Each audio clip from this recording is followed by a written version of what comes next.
দ্রবণ চ্যাপ্টারের কোলিগেটিভ প্রপার্টি নিয়ে আমাদের আলোচনা চলছিল। প্রথম দুটো যে প্রপার্টি ছিল অর্থাৎ relative lowering of vapour pressure আর এলিভেশন ইন বয়লিং পয়েন্ট, এই দুটো আমরা পড়ে ফেলেছি। নেক্সট যেটা আজকে পড়ব সেটা হচ্ছে ডিপ্রেশন অফ ফ্রিজিং পয়েন্ট অর্থাৎ হিমাঙ্কের অবনমন। এখন কোনো তরলের হিমাঙ্ক কী করে পাওয়া যায়? কোনো তরলকে যখন ফ্রিজ করা হয় তার টেম্পারেচার কমানো হয়। টেম্পারেচার যত কমে তরলের কণার গতিশক্তি ক্রমশ কমতে থাকে, অর্থাৎ তরলের কণার গতি হ্রাস পায়। গতি যত কমে ওরা নিজেদের মধ্যে কলিশন বা সংঘর্ষ কমিয়ে ফেলে। এখন তরলের কণার মোশন বা কলিশন কমে যাওয়া মানেই হচ্ছে বাষ্প গঠনের প্রবণতাও কমে যাওয়া। বাষ্প যত কম গঠন হবে বাষ্পর চাপও তত কমবে। তাহলে যেটা দেখা যাচ্ছে যে তরলের উষ্ণতা যদি কমানো হয় বাষ্পর চাপও ধীরে ধীরে কমতে থাকে, এবং এভাবে উষ্ণতা কমাতে কমাতে একটা নির্দিষ্ট উষ্ণতায় এসে দেখা যায় যে তরলের বাষ্পচাপ কঠিনের বাষ্পচাপের সমান হচ্ছে।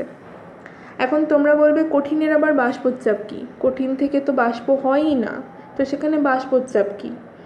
কঠিনের বাষ্পচাপ সেই কারণেই প্রায় নেই বললেই চলে। এখন যেহেতু বলা হচ্ছে যে তরলের বাষ্পচাপ কঠিনের সমান হয়ে যাচ্ছে, তার মানেই হলো তরল কঠিনে পরিণত হচ্ছে। তাহলে যে উষ্ণতায় কোনো তরলের বাষ্পচাপের মান কঠিনের বাষ্পচাপের মানের সমান হচ্ছে, সেই টেম্পারেচারকেই আমরা সেই তরলের হিমাঙ্ক বলছি বা ফ্রিজিং পয়েন্ট বলছি। বা অন্যভাবে বলা যায় কি, যে তাপমাত্রায় কোনো পদার্থের কঠিন এবং তরল দশা সহাবস্থান করতে পারে, কো এক্সিস্ট করতে পারে, সেই তাপমাত্রাকেই বলা হয় ফ্রিজিং পয়েন্ট। এখন দেখবে যে একটা বিকার ভর্তি জল নিলে সেটা কিন্তু পুরো জলটা কিন্তু হঠাৎ করে বরফে পরিণত হয়ে যায় না। প্রথমে খানিকটা জল বরফে পরিণত হয়, বাকিটা তরল অবস্থায় থাকে, তারপরে আরও খানিকটা জল বরফ হয়, এইভাবে পুরো জলটা বরফে পরিণত হয়। এবং যতক্ষণ না পুরো জলটা বরফে পরিণত হচ্ছে ততক্ষণ কিন্তু জলের উষ্ণতা 0 ডিগ্রিতেই স্টে করে। যখন পুরো জলটা বরফ হয়ে যায় তারপরেই কিন্তু টেম্পারেচার আবার ফল করতে শুরু করে। তাহলে কি দেখা যাচ্ছে, 0 ডিগ্রি টেম্পারেচারে জলের তরল অবস্থা এবং কঠিন অবস্থা একসাথে থাকতে পারে বা কোএক্সিস্ট করতে পারে। তাহলে সেই তাপমাত্রাকে আমরা জলের হিমাঙ্ক বলছি বা তরলের ক্ষেত্রে তরলের ফ্রিজিং পয়েন্ট বলছি। এখন এই যে ফ্রিজিং পয়েন্ট আমরা পাচ্ছি, সেটা যেটা পড়লাম সেটা হচ্ছে বিশুদ্ধ দ্রাবকের ক্ষেত্রে।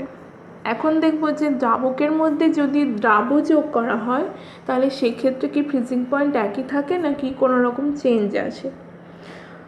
ছবিতে দুখানা ছবি রয়েছে। ওপরের ছবিটা হচ্ছে পিওর সলভেন্ট, মানে হচ্ছে বিশুদ্ধ দ্রাবক, আর নিচের ছবিটা হচ্ছে দ্রাব মিশ্রিত দ্রাবক বা দ্রবণের ছবি। বিশুদ্ধ দ্রাবকের ক্ষেত্রে যখন টেম্পারেচার কমছে তখন দ্রাবকের কণাগুলো নিজেদেরকে একটা নির্দিষ্ট ওয়েতে বিন্যস্ত করে ফেলছে, যার ফলে একটা সুশৃঙ্খল বিন্যাস পাওয়া সম্ভব হচ্ছে। এবং যে নির্দিষ্ট উষ্ণতায় গিয়ে, উষ্ণতা কমতে কমতে যে নির্দিষ্ট উষ্ণতায় গিয়ে এই সুশৃঙ্খল বিন্যাস গঠন সম্ভব হচ্ছে, তখনই তরল পরিণত হচ্ছে কঠিনে, আর সেই টেম্পারেচারকে আমরা বলছি ফ্রিজিং পয়েন্ট। দেখা যায় যে কোনো বিশুদ্ধ দ্রাবক যে উষ্ণতায় ফ্রিজ করছে সেই উষ্ণতাতেই যদি দ্রাবকের মধ্যে খানিক দ্রাবের কণা মেশানো হয়, অর্থাৎ দ্রবণের ক্ষেত্রটা বিবেচনা করা হয়, তাহলে কিন্তু সেই টেম্পারেচারে দ্রবণ ফ্রিজ করতে পারে না। যেটার ছবি রয়েছে নিচে, দ্রাবের কণা যেগুলোকে আমরা মিশিয়েছি দ্রাবকের মধ্যে, তারা দ্রাবকের কণার মধ্যে মধ্যে নিজেদের জায়গা করে নিয়েছে। এখন যেই উষ্ণতা কমানো হয় দ্রাবকের কণাগুলো একটা সুশৃঙ্খলভাবে নিজেদেরকে সাজিয়ে নিতে চায়, কিন্তু পারে না because of the solute particles. তার জন্য কি করতে হয়, আমাদের টেম্পারেচার আরও কমাতে হয়। এবং টেম্পারেচার কমাতে কমাতে যখন অনেকটা কমে যায় তখন দ্রাবের কণাগুলো আলাদা হয়ে দ্রবণ থেকে বেরিয়ে যায় এবং দ্রাবকের কণাগুলো সুশৃঙ্খলভাবে নিজেদেরকে বিন্যস্ত করতে সক্ষম হয় এবং সেই টেম্পারেচার হচ্ছে দ্রবণের জন্য ফ্রিজিং পয়েন্ট। তাহলে বিশুদ্ধ দ্রাবকের জন্য যেটা ফ্রিজিং পয়েন্ট, যে টেম্পারেচারটাকে আমরা ফ্রিজিং পয়েন্ট বলছি, সেই টেম্পারেচারে কিন্তু দ্রবণ ফ্রিজ করছে না। দ্রবণের হিমাঙ্ক পাওয়ার জন্য আমাদের টেম্পারেচার আরও খানিকটা কমাতে হচ্ছে, অর্থাৎ হিমাঙ্কের অবনমন ঘটছে বা ডিপ্রেশন অফ ফ্রিজিং পয়েন্ট ঘটছে। তাহলে দ্রাবকের যা হিমাঙ্ক, দ্রবণের ক্ষেত্রে হিমাঙ্ক কিন্তু আরও ফল করে যায়। এখন এই ঘটনাটাকে আমরা একটু গ্রাফিক্যালি এক্সপ্লেন করব। গ্রাফে দেখো এক্স অ্যাক্সিস বরাবর টেম্পারেচার প্লট হয়েছে আর ওয়াই অ্যাক্সিস বরাবর বাষ্পোচ্চাপ প্লট হয়েছে। দুটো কার্ভ প্রথমে দেখব, একটা হচ্ছে কঠিন দ্রাবকের কার্ভ আর একটা হচ্ছে বিশুদ্ধ তরল দ্রাবকের কার্ভ। প্রথমে কঠিনটা বলি। কঠিন দ্রাবক এ বিন্দু থেকে শুরু হয়ে টেম্পারেচারের সঙ্গে বাড়তে বাড়তে, টেম্পারেচারের সঙ্গে বাষ্পোচ্চাপ তো বাড়ে, টেম্পারেচারের সঙ্গে বাষ্পোচ্চাপ বাড়তে বাড়তে বি বিন্দুতে গিয়ে শেষ হয়েছে। কারণ হচ্ছে বি বিন্দুতে কঠিন তরলে পরিণত হয়ে যাচ্ছে, কঠিন আর কঠিন থাকছে না। এবারে কি হয়, আমরা জানি কি উষ্ণতা কমালে বাষ্পোচ্চাপও কমে। তরল দ্রাবকের ক্ষেত্রে দেখো সি বিন্দু থেকে কার্ভ শুরু হয়েছে, শুরু হয়ে যেইমাত্র বি বিন্দুতে আসছে তরলের কার্ভ কঠিন দ্রাবকের কার্ভকে মিট করছে। মানে কি, বি বিন্দুতে তরল আর তরল থাকছে না, সেটা কঠিনে পরিণত হচ্ছে। অর্থাৎ বি বিন্দুতে তরল এবং কঠিনের বাষ্পোচ্চাপ সমান হয়ে যাচ্ছে, বা অন্যভাবে বলতে পারি বি বিন্দুতে তরল এবং কঠিন দ্রাবক সহ অবস্থান করছে বা কোএক্সিস্ট করছে। তাহলে বি বিন্দুকেই আমরা বিশুদ্ধ তরল দ্রাবকের জন্য ফ্রিজিং পয়েন্ট ধরে নিতে পারি এবং বি বিন্দুর যে করেসপন্ডিং টেম্পারেচার অর্থাৎ টিএফ, তাকে আমরা বলছি বিশুদ্ধ তরল দ্রাবকের ক্ষেত্রে হিমাঙ্ক। ক্লিয়ার? এবারে দেখব, যদি আমরা দ্রাবকের মধ্যে খানিকটা দ্রাবের কণা মেশাই অর্থাৎ দ্রবণ নিই, সেক্ষেত্রে বাষ্পোচ্চাপ বা তাপমাত্রার সঙ্গে বাষ্পোচ্চাপের পরিবর্তন, এই ব্যাপারগুলো কিভাবে চেঞ্জ হবে। তোমরা জানো যে দ্রাবকের মধ্যে যদি দ্রাবযোগ করা হয় সেক্ষেত্রে কিন্তু ইমিডিয়েট বাষ্পোচ্চাপ ফল করে। তাহলে দ্রবণের ক্ষেত্রে যে কার্ভটা পাবো সেটা অবশ্যই বিশুদ্ধ দ্রাবকের নিচে পাবো, কারণ বাষ্পোচ্চাপ তো ফল করবে। সেরকমই বি ড্যাশ বিন্দু থেকে দ্রবণের কার্ভ শুরু হয়েছে এবং বি ড্যাশ বিন্দুতে স্টার্ট হয়ে টেম্পারেচার কমার সঙ্গে সঙ্গে বাষ্পোচ্চাপও কমেছে। যখন কার্ভটা এই বিন্দুতে এসে পৌঁছাচ্ছে কঠিন দ্রাবকের কার্ভকে মিট করছে। তার মানে কি, এ ড্যাশ বিন্দুর পর দ্রবণটি কিন্তু আর তরল থাকবে না, সেটা কঠিনে পরিণত হয়ে যাবে। তাহলে দ্রবণের ক্ষেত্রে যে ফ্রিজিং পয়েন্ট পাওয়া যাচ্ছে এ ড্যাশ, তার করেসপন্ডিং টেম্পারেচার কি আছে, টিএফ ড্যাশ। তাহলে কি দেখা যাচ্ছে যে টিএফ টেম্পারেচারে যেখানে বিশুদ্ধ দ্রাবক ফ্রিজ করে যাচ্ছিল, দ্রবণ কিন্তু সেই টেম্পারেচারে ফ্রিজ করছে না, তাপমাত্রা আরও খানিকটা কমাতে হচ্ছে, টিএফ ড্যাশে নিয়ে আসতে হচ্ছে, তবেই কিন্তু দ্রবণ ফ্রিজ করছে। তাহলে জিনিসটা কি দেখা গেল যে বিশুদ্ধ দ্রাবকের যা হিমাঙ্ক ছিল, দ্রাব যোগ করার পরে দ্রবণের ক্ষেত্রে হিমাঙ্কের অবনমন ঘটছে। এখন কতটা অবনমন ঘটছে কি করে পাবো, যদি টিএফ থেকে টিএফ ড্যাশ মাইনাস করি, কারণ টিএফ তো গ্রেটার দ্যান টিএফ ড্যাশ। যদি মাইনাস করি যে ডিফারেন্সটা পাবো সেটাই হচ্ছে হিমাঙ্কের অবনমন, যেটাকে আমরা ডেল্টা টিএফ দিয়ে রিপ্রেজেন্ট করছি। তাহলে এই হয়ে গেল হিমাঙ্ক অবনমনের লেখচিত্র। দ্রবণের ক্ষেত্রে কীরকম চেঞ্জ হচ্ছে আর বিশুদ্ধ দ্রাবকের ক্ষেত্রে হিমাঙ্ক কী করে পাচ্ছি সেটা আমরা গ্রাফিক্যালি দেখে নিলাম। এবারে দেখব যে হিমাঙ্কের অবনমনের ক্ষেত্রে কি সূত্র আছে। অবশ্যই রাউল্টের সূত্র, যেটা আগের দুটোর ক্ষেত্রেও পেয়েছিলাম, এখানেও সেরকম রয়েছে। সূত্রের প্রথম ভাগটা দেখবে একই রকম। যে কথাগুলো আমি মনে করে রাখতে বলেছিলাম, অর্থাৎ অনুদ্বায়ী, তড়িৎ অবিশ্লেষ্য, অসংযোজিত, কঠিন দ্রবের লঘু দ্রবণ, এইটুকু অবধি সেম থাকবে। বাকিটা কি হচ্ছে বলি, হিমাঙ্কের অবনমন দ্রবণের মোলাল গাঢ়ত্বের সঙ্গে সমানুপাতিক হচ্ছে। অর্থাৎ ম্যাথামেটিক্যালি আমরা লিখতে পারি delta TF proportional to CM. CM মানে হচ্ছে কনসেন্ট্রেশন ইন মোলালিটি। তাহলে প্রপোর্শনালিটি যদি তুলতে হয় সেক্ষেত্রে আমরা কি আনি, একটা কনস্ট্যান্টকে আনি। এখানেও এসেছে কেএফ। কেএফকে আমরা বলছি হিমাঙ্কের অবনমন ধ্রুবক বা ক্রায়োস্কোপিক কনস্ট্যান্ট। এখন এই যে expression delta TF equal to KF dot CM, এখান থেকে কেএফ এর কি এক্সপ্রেশন পাবো, ডেল্টা টিএফ বাই সিএম। এখন সিএম যদি মনে মনে 1 ধরে নাও তাহলে দেখবে KF equal to delta TF হচ্ছে। তাহলে যদি কেএফ এর ডেফিনেশন জিজ্ঞেস করে সেক্ষেত্রে আমাদের বলতে হয় যে যখন মোলালিটি 1, অর্থাৎ যখন 1000 গ্রাম দ্রাবকে 1 গ্রাম অনুদ্রাব দ্রবীভূত আছে, এরকম কোনো দ্রবণে যে পরিমাণ হিমাঙ্কের হ্রাস ঘটে তাকেই আমরা বলছি হিমাঙ্ক ধ্রুবক বা কেএফ। ঠিক আছে, কেএফ এর ইউনিট দেখব এবার। কেএফ সমান delta TF by CM. CM এর ইউনিট কি হয়, মোলালিটির ইউনিট মোল পার কেজি। মোল পার কেজিকে যদি ওপরে তোলা হয় তাহলে সেটা হয়ে যায় কেজি পার মোল। ঠিক আছে, আর ডেল্টা টিএফ মানে হচ্ছে হিমাঙ্কের যে ডিপ্রেশনটা, সেটা তো টেম্পারেচারের যা ইউনিট সেটাই হবে, হয় হবে কেলভিন না হলে হবে ডিগ্রি। তাহলে সেই মতন আমরা কেএফ এর ইউনিট পাচ্ছি কেলভিন কেজি পার মোল, অথবা ডিগ্রি কেজি পার মোল, অথবা ডিগ্রি মোলালিটি ইনভার্স। কেমন? নেক্সট দেখব হিমাঙ্ক অবনমনকে কেন আমরা কলিগেটিভ প্রপার্টি বলছি, কিভাবে সেটা একটা সংখ্যার উপর ডিপেন্ড করছে। রাউল্টের যা সূত্র পেয়েছো সেখান থেকে দেখবে delta TF equal to KF dot CM. অর্থাৎ ডেল্টা টিএফ ডিপেন্ড করছে একমাত্র সিএম এর ওপর।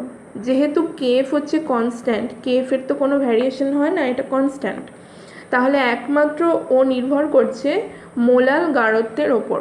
মোলাল গাঢ়ত্ব মানেই হচ্ছে দ্রাবের গ্রাম অণু সংখ্যা। অর্থাৎ একটা নির্দিষ্ট পরিমাণ দ্রাবকে যত গ্রাম অণু সংখ্যা দ্রাব দ্রবীভূত থাকবে বা যত মোল দ্রাব দ্রবীভূত থাকবে সেই সংখ্যাটার ওপরই ডিপেন্ড করছে ডেল্টা টিএফ, অর্থাৎ হিমাঙ্কের অবনমন। যেহেতু দ্রাবের কণার সংখ্যার উপর নির্ভর করছে সেহেতু আমরা ডেল্টা টিএফ বা হিমাঙ্কের অবনমনকে সংখ্যাগত ধর্ম বলছি বা কলিগেটিভ প্রপার্টি বলছি। শুধু এক্সপ্লানেশন দিলেই হবে সূত্র থেকে, কোনো ডেরিভেশনের প্রয়োজন নেই। নেক্সট দেখব হিমাঙ্ক অবনমনের সমীকরণ, মানে ডেল্টা টিএফ এর সমীকরণ চাই। অলরেডি আমরা রাউল্টের সূত্র থেকে একটা এক্সপ্রেশন পেয়েছি, সেটাকে আরও খানিকটা সিম্পলিফাই করব সিএম এর মান বসিয়ে। সিএম মানে হচ্ছে মোলালিটি। মোলালিটির মান আমরা কি করে পাবো, মোলালিটির মানে হচ্ছে কি 1000 গ্রাম দ্রাবকে কত মোল দ্রাব দ্রবীভূত আছে সেটা বার করে নিতে হবে। এখন যদি বলে যে W গ্রাম দ্রাবকের মধ্যে W2 গ্রাম দ্রাব দ্রবীভূত আছে, দ্রাবের আণবিক ভর বলে দিয়েছে M2, তাহলে মোল সংখ্যা কি করে পাবো, প্রদত্ত ভরকে যদি আণবিক ভর দিয়ে ভাগ করা হয় তাহলে W2 বাই M2 মোল দ্রাব দ্রবীভূত আছে W1 গ্রাম দ্রাবকে। ক্লিয়ার? তাহলে সেখান থেকে আমরা বার করে নিতে পারবো যে 1000 গ্রাম দ্রাবকে কতটা দ্রাব দ্রবীভূত আছে, এবং সেটাই হবে সিএম বা মোলালিটির মান। সিএম এর মান যেটা পেয়েছি সেটাকেই আমরা রাউল্টের সূত্রতে বসিয়েছি। বসিয়ে ডেল্টা টিএফ এর যে এক্সপ্রেশনটা পাচ্ছি KF dot W2 by M2 into 1000 by W1। এই এক্সপ্রেশনটা তোমাদের মনে রাখতে হবে, অঙ্ক করার সময় লাগবে। আচ্ছা, এই যে এক্সপ্রেশনটা পেলাম এখান থেকে কিন্তু আমরা M2 এর মানও ক্যালকুলেট করতে পারবো। M2টাকে যদি ওই পাশে নিয়ে যাওয়া হয় আর ডেল্টা টিএফকে যদি নিচে নামিয়ে নেওয়া হয় তাহলে আমরা এই এক্সপ্রেশন থেকেই দ্রাবের আণবিক ভর নির্ণয় করতে পারবো। দ্রাবের আণবিক ভর কিন্তু আমরা আগের দুটো পদ্ধতিতেও নির্ণয় করেছিলাম। একটা হচ্ছে রিলেটিভ লোয়ারিং অফ ভেপার প্রেশারকে কাজে লাগিয়ে, আর একটা হচ্ছে এলিভেশন ইন বয়েলিং পয়েন্টকে কাজে লাগিয়ে। এটা যেটা নির্ণয় করছি সেটা হচ্ছে হিমাঙ্কের অবনমনের দ্বারা। তাহলে এই মেথডকে আমরা বলছি ক্রায়োস্কোপিক মেথড। কেমন? একটা কোয়েশ্চেন আসে যে জলের কেএফ 1.86 ডিগ্রি সেন্টিগ্রেড কেজি পার মোল বলতে কী বোঝো? সেক্ষেত্রে কেএফ এর যে রিলেশনটা তোমরা পেয়েছিলে KF equal to delta TF by CM, সেই ইকুয়েশনের সঙ্গে যদি ম্যাচ করাও এই ভ্যালুটাকে, তাহলে দেখতে পাবে যে সিএম ইকুয়াল টু হচ্ছে 1 আর ডেল্টা টিএফ এর মান পাওয়া যাচ্ছে 1.86। তাহলে সিএম ইকুয়াল টু 1 কথার মানে কি? মোলালিটি 1, যার অর্থ হচ্ছে 1000 গ্রাম বিশুদ্ধ জলে 1 মোল দ্রবীভূত থাকবে। তো সেই রকম যদি একটা দ্রবণ হয় তাহলে সেই দ্রবণের হিমাঙ্ক 1.86 ডিগ্রি সেন্টিগ্রেড হ্রাস পাবে। এখন দ্রাব বলার সময় কিন্তু দ্রাবের যে টার্মগুলো আমি বলেছিলাম যে অনুদ্বায়ী, তড়িৎ অবিশ্লেষ্য, অসংযোজিত, লঘু দ্রবণ, এই কটা টার্ম কিন্তু উল্লেখ করতে হবে। কেমন?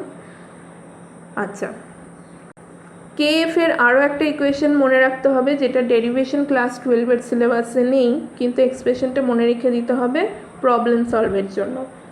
আর TF square by 1000 into LF. এলএফকে আবার ভাঙা যায় delta H fusion by M1। তবে এই ইকুয়েশনটার থেকে প্রথম যে ইকুয়েশনটা অর্থাৎ এলএফ দিয়ে যে ইকুয়েশনটা, এটাই বেশি কাজে লাগে। আচ্ছা, এলএফ মানে হচ্ছে দ্রাবকের গলনের লীন তাপ প্রতি গ্রামে। আর ওপরের টিএফটা আমি খেয়াল করতে বলবো, টিএফ হচ্ছে বিশুদ্ধ দ্রাবকের হিমাঙ্ক। এটা কিন্তু ডেল্টা টিএফ নয়, ডেল্টা টিএফ হচ্ছে হিমাঙ্কের অবনমন, আর এখানে টিএফ হচ্ছে বিশুদ্ধ দ্রাবকের হিমাঙ্ক। আর আর মানে তোমরা জানো সার্বজনীন গ্যাস ধ্রুবক। যে সিস্টেমে অঙ্কটা করব সেই ইউনিট অনুযায়ী আমরা আর এর মান ধরে নেব। কেমন? আচ্ছা, এই যে হিমাঙ্কের অবনমন করলাম, ডেইলি লাইফে এর প্রয়োগ কোথায় সেরকম দুটো এক্সাম্পল আমরা দেখে নিই। ফার্স্ট হচ্ছে বলছে হিমাঙ্ক রোধক দ্রবণ কাদের বলা হয়? যেসব দ্রবণের হিমাঙ্ক 0 ডিগ্রি সেন্টিগ্রেড উষ্ণতার অনেক নিচে, সেই দ্রবণগুলোকে আমরা বলি হিমাঙ্ক রোধক দ্রবণ বা অ্যান্টিফ্রিজ সলিউশন। খুব ভালো উদাহরণ হচ্ছে ইথিলিন গ্লাইকল, CH2 তার সঙ্গে দুটো OH যুক্ত থাকবে। এই ইথিলিন গ্লাইকল তোমাদের অর্গানিক কেমিস্ট্রিতেও পড়তে হবে। আচ্ছা, ইথিলিন গ্লাইকলকে যদি জলের সঙ্গে একটা নির্দিষ্ট অনুপাতে মেশানো হয় তাহলে সেই দ্রবণের হিমাঙ্ক দাঁড়ায় -48 ডিগ্রি সেন্টিগ্রেড। যেখানে জল 0 ডিগ্রিতে ফ্রিজ করে যায়, সেখানে জলের সঙ্গে যদি ইথিলিন গ্লাইকল মিশিয়ে দেওয়া হয় তাহলে সেই দ্রবণ ফ্রিজ করে -48 ডিগ্রি সেন্টিগ্রেডে। এবং এই প্রপার্টিকেই আমরা কাজে লাগাই শীতপ্রধান দেশে। যেখানে খুব বেশি শীত পড়ে সেখানে গাড়ির যে রেডিয়েটার, সেই রেডিয়েটারের জল প্রায় জমে যায়, কারণ ওখানকার উষ্ণতা 0 ডিগ্রির নিচে নেমে যায়। তো এই অসুবিধা দূর করার জন্য জলের সঙ্গে ইথিলিন গ্লাইকল মিশিয়ে দেওয়া হয়, যার জন্য সেটা ফ্রিজ করবে -48 ডিগ্রি সেন্টিগ্রেডে, যেখানে সারাউন্ডিং টেম্পারেচার পৌঁছানোর সম্ভাবনা অনেকটাই কমে যায়। তো নিশ্চিন্ত থাকা যায় যে যতই উষ্ণতা কমুক না কেন গাড়ির রেডিয়েটর জমে যাবে না। এবং এটি ব্যবহারের ফলে আমরা শীতপ্রধান দেশে জলের জমে যাওয়াকে প্রতিরোধ করতে পারি। নেক্সট যে এক্সাম্পলটা বলবো সেটা হচ্ছে পাহাড়ি রাস্তায় যেখানে বরফ পড়ে থাকে, অনেক সময় দেখবে বরফের ওপর নুন ছড়ানো হয় বা ক্যালসিয়াম ক্লোরাইড ছড়ানো হয়। সেটা কেন? বরফের ওপর যখন কোনো দ্রাবের কণা আমরা যোগ করছি, সেটা হতে পারে সোডিয়াম ক্লোরাইড, হতে পারে ক্যালসিয়াম ক্লোরাইড, তখন তার হিমাঙ্ক ফল করে যাচ্ছে। যেরকম একটু আগেই নিয়মটা পড়লাম আমরা, দ্রাব যোগ করলে হিমাঙ্কের অবনমন ঘটবে। যেখানে জল থেকে বরফ হয় 0 ডিগ্রিতে, সেখানে বরফের ওপর যদি নুন ছড়িয়ে দেওয়া হয় তার হিমাঙ্ক নেমে যায় -21 ডিগ্রি সেন্টিগ্রেডে।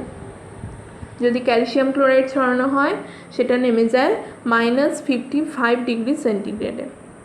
তাহলে সেই যখন নুন বা ক্যালসিয়াম ক্লোরাইড এগুলো ছড়ানো হচ্ছে, সেই অবস্থায় যদি টেম্পারেচার -55-এর ওপরে থাকে বা -21-এর ওপরে থাকে, তাহলে বরফ আর বরফ হয়ে থাকবে না, বরফ কি হবে, গলে যাবে, কারণ হিমাঙ্ক অবধিই তো পৌঁছায়নি টেম্পারেচার। সেই কারণে বরফ গলে যায় এবং রাস্তা পরিষ্কার হয়ে যায় এবং রাস্তা বরফমুক্ত হয়ে চলাচলের যোগ্য হয়। তো এই হিমাঙ্কের অবনমনকে কাজে লাগিয়ে আমরা ডেইলি লাইফে এইভাবে ব্যাপারগুলোকে প্রয়োগ করছি। এবার করব প্রবলেম। কলিগেটিভ প্রপার্টির প্রবলেম অ্যাজ ইউজুয়াল ইম্পর্টেন্ট, হিমাঙ্কের অবনমনের প্রবলেমও অবশ্যই করবে। প্রথম অঙ্ক বলছে 0.5 গ্রাম কর্পূরের সঙ্গে 10.4 গ্রাম কোনো পদার্থ যোগ করা হচ্ছে, মানে W1 W2 পেয়ে গেলাম। বিশুদ্ধ কর্পূরের গলনাঙ্ক বলে দিয়েছে 178 ডিগ্রি সেন্টিগ্রেড, আর মিশ্রণের গলনাঙ্ক বলে দিয়েছে 169.7 ডিগ্রি সেন্টিগ্রেড। এই দুটোকে মাইনাস করলে কিন্তু ডেল্টা TF পেয়ে যাবে, অর্থাৎ হিমাঙ্কের কতটা অবনমন ঘটছে সেটা আমরা দেখে নিতে পারবো। তাহলে ডেল্টা TF পেলাম, W1 W2 জেনে ফেললাম, কেএফ আমাদের সাপ্লাই করেছে, এই কটা মানকে বসিয়ে সূত্রে বসিয়ে আমরা M2 ক্যালকুলেট করে নিতে পারছি। আণবিক ভরের ইউনিট হয় গ্রাম পার মোল, সেরকমই আমরা ইউনিট বসিয়েছি, উত্তর পেয়ে গেছি। নেক্সট প্রবলেম, ঠান্ডা এলাকায় ইথিলিন গ্লাইকল কী পরিমাণে নিলে 4 কেজি জলে সেটি -6 ডিগ্রি সেন্টিগ্রেডে জমবে। এখন জলের হিমাঙ্ক তোমরা জানো 0 ডিগ্রি, সেখানে বলেছে -6 ডিগ্রিতে জমবে, তার মানে কতটা অবনমন হচ্ছে, ডেল্টা TFটা আমরা মাইনাস করে বার করে নিচ্ছি 6। W1 আর W2, W1টা দিয়ে দিয়েছে 4 কেজি জল, কেজিটাকে গ্রামে নিয়ে আসবো, আর W2টা জানতে চেয়েছে যে ইথিলিন গ্লাইকল কী পরিমাণে মেশাতে হবে। আচ্ছা, ইথিলিন গ্লাইকলের যা সংকেত রয়েছে সেখান থেকে তোমরা আণবিক ভর ক্যালকুলেট করে নিতে পারবে। তাহলে ডেল্টা TF, W1 আর M2 এই কটা জিনিস জেনে গেছি, সেখান থেকে বার করতে হবে W2। তাহলে ডেল্টা TF এর যে এক্সপ্রেশন আছে সেখান থেকে W2 এর এক্সপ্রেশন প্রথমে বার করে নেব, তারপর সবকটার ভ্যালু পুট করলেই W2 বেরিয়ে আসবে। যেহেতু জিজ্ঞেস করেছে কী পরিমাণে মেশাতে হবে, আমরা যেহেতু গ্রামে অঙ্ক করছি, উত্তরে আসবে গ্রামে। সেখানে উত্তর এসছে 804.32 গ্রাম ইথিলিন গ্লাইকল নিতে হবে। একটা অঙ্ক আমি তোমাদের জন্য করতে দিয়েছি, করো অবশ্যই, না পারলে জানাবে। 1.4 গ্রাম অ্যাসিটোন 100 গ্রাম বেঞ্জিনে দ্রবীভূত করা হয়েছে, মানে একটা W1 আর W2 জেনে নেওয়া গেল। বলছে সেটি 277.12 কেলভিন উষ্ণতায় জমছে, মানে একটা হিমাঙ্ক বলে দিয়েছে, আর বিশুদ্ধ বেঞ্জিনের হিমাঙ্ক বলে দিয়েছে, তার মানে হিমাঙ্কের কতটা ফল হচ্ছে সেটা জানতে পারছো। তো ডেল্টা TF যেটা সেটা পেয়ে গেছো, W1 W2 পেয়ে গেছো, সেখান থেকে আমার মনে হয় KFটা তোমরা ক্যালকুলেট করে নিতে পারবে। আচ্ছা, তারপরে বলেছে 2.8 গ্রাম কোনো কঠিন 100 গ্রাম বেঞ্জিনে দ্রবীভূত করা হচ্ছে, মানে আবার একটা W1 W2 পাচ্ছি, যেটি 277.76 কেলভিন উষ্ণতায় জমছে, মানে দ্রবণের হিমাঙ্কটা বলে দিয়েছে, আর বিশুদ্ধ বেঞ্জিন কততে জমে সেটা উপরে আছে। তাহলে এক্ষেত্রে ডেল্টা TF কত হচ্ছে সেটাও বার করে নেবে। তাহলে ডেল্টা TF পেয়ে গেলে W1 W2 পেয়ে গেছো, আগে KF তোমরা ক্যালকুলেট করে নিয়েছো, KF যেহেতু কনস্ট্যান্ট, KF এর কোনো চেঞ্জ হবে না। এই কটা ভ্যালু দিয়ে কিন্তু এর আণবিক ভর অর্থাৎ M2 যেটা সেটা কিন্তু ক্যালকুলেট করা মনে হয় পারবে, চেষ্টা করে দেখবে। তো আজকে আমরা পড়ে ফেললাম যে হিমাঙ্কের অবনমন, ডিপ্রেশন অফ ফ্রিজিং পয়েন্ট, এবং সেই সংক্রান্ত প্রবলেমও করে ফেললাম। কলিগেটিভ প্রপার্টি তাহলে প্রথম 3টে প্রপার্টি হয়ে গেল। লাস্ট যে প্রপার্টিটা অসমোটিক প্রেশার, অসমোটিক প্রেশার আজকে আমরা পড়বো না, কিন্তু অসমোসিস ব্যাপারটা কি, অভিস্রবণে কি ঘটে সেটা একটু জেনে নিই, তাহলে পরের দিন বুঝতে সুবিধা হবে। আচ্ছা, অসমোসিসে কি ঘটছে, দুটো অসমান গাঢ়ত্বের দ্রবণকে পাশাপাশি নেওয়া হচ্ছে, মাঝে থাকবে একটা অর্ধভেদ্য পর্দা, যেরকম ছবিতে দেখতে পাচ্ছ, একদিকে লো সলিউট কনসেন্ট্রেশন আর একদিকে হাই সলিউট কনসেন্ট্রেশন, মানে একদিকে নিম্ন গাঢ়ত্ব আর একদিকে উচ্চ গাঢ়ত্ব, মাঝেই রয়েছে একটা সেমি পারমিয়েবল মেমব্রেন, মানে হচ্ছে অর্ধভেদ্য পর্দা। এরকম যদি নেওয়া হয় তাহলে দেখা যায় যে দ্রাবকের কণা নিম্ন গাঢ়ত্ব থেকে উচ্চ গাঢ়ত্বে প্রবাহিত হচ্ছে স্বতঃস্ফূর্তভাবে, এবং এই ঘটনাকেই বলা হচ্ছে অভিস্রবণ বা অসমোসিস। তাতে দেখা যাচ্ছে কি, যেদিকটা নিম্ন গাঢ়ত্ব সেদিকের লেভেলটা নিচে নেমে গেছে, এবং যেহেতু নিম্ন থেকে উচ্চ গাঢ়ত্বে প্রবাহিত হচ্ছে সেহেতু যেদিকটা উচ্চ গাঢ়ত্ব ছিল সেদিকের লেভেলটা ক্রমশ ওপরে উঠে গেছে। এই ঘটনাকে বলা হচ্ছে অভিস্রবণ। সাধারণভাবে কি ঘটে, যে যদি এই অর্ধভেদ্য পর্দাটা না নেওয়া হতো তাহলে কি ঘটতো, যদি একদিকে নিম্ন গাঢ়ত্ব থাকতো একদিকে উচ্চ গাঢ়ত্ব থাকতো, তাহলে উচ্চ গাঢ়ত্ব থেকে দ্রাবের কণা নিম্ন গাঢ়ত্বে প্রবাহিত হতো যতক্ষণ না দুটো গাঢ়ত্ব সমান হচ্ছে, যেটাকে আমরা বলি ব্যাপন বা ডিফিউশন, যেটা নিচু ক্লাসে তোমরা পড়েও এসেছো।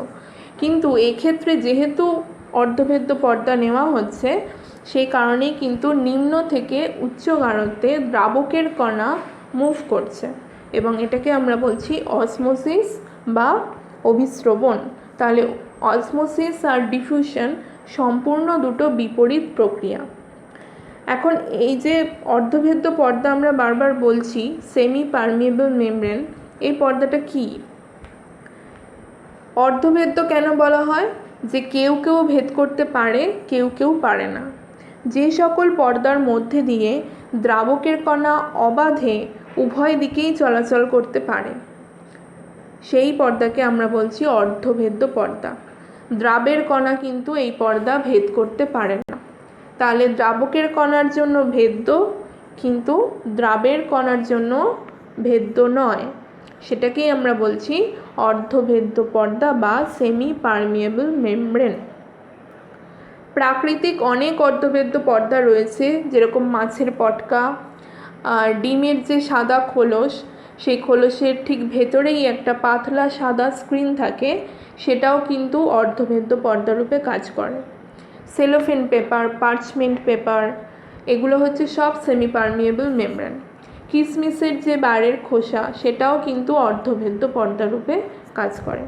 কিন্তু এই প্রাকৃতিক অর্ধভেদ্য পর্দার একটাই অসুবিধে, এরা বেশি চাপ সহ্য করতে পারে না, ফেটে যায়। সেই কারণে কিছু কৃত্রিম অর্ধভেদ্য পর্দা তৈরি করা হয়েছে, যেরকম এক্সাম্পল মনে রেখে দেবে কপার ফেরোসায়ানাইড, ক্যালসিয়াম ফসফেট ইত্যাদি। ঠিক আছে? আচ্ছা, এই অর্ধভেদ্য পর্দার মাধ্যমে যে অভিস্রবণ ঘটছে, এই অভিস্রবণ ঘটার কারণটা কি? সাধারণত আমরা দেখছি যে নিম্ন গাঢ়ত্ব থেকে উচ্চ গাঢ়ত্বে যাচ্ছে, কিন্তু এর পেছনে কিন্তু অন্য কেমিস্ট্রি আছে। সেটা কি?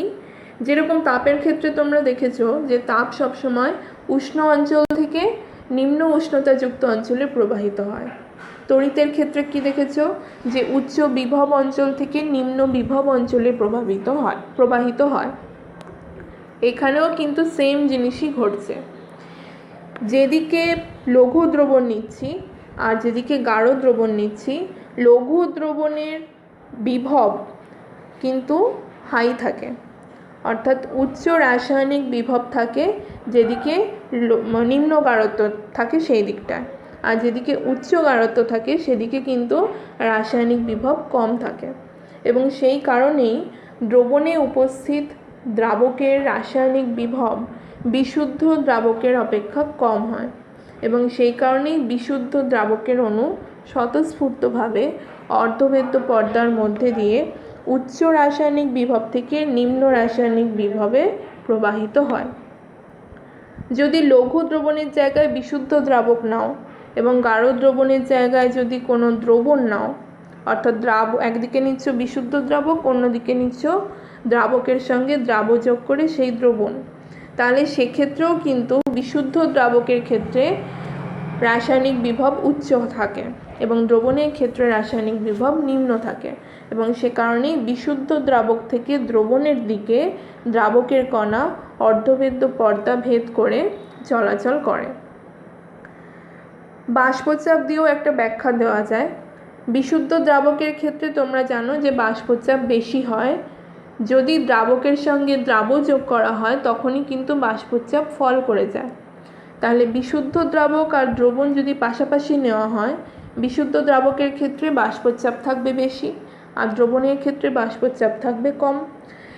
মাঝখানে যদি অর্ধভেদ্য পর্দা থাকে তাহলে উচ্চ বাষ্পচাপযুক্ত অঞ্চল থেকে দ্রাবকের কণা অর্ধভেদ্য পর্দা ভেদ করে নিম্ন বাষ্পচাপযুক্ত অঞ্চলে প্রবাহিত হবে। তাহলে এইটার বাষ্পচাপ দিয়ে এক্সপ্লেন করলে এভাবে বলবো, আর যদি উচ্চ রাসায়নিক বিভব বা নিম্ন রাসায়নিক বিভব দিয়ে আমরা বলি তাহলে আগে যেভাবে বললাম সেটা হচ্ছে অভিস্রবণের কারণ। অসমোটিক প্রেশার, অভিস্রবণ চাপ কাকে বলছি?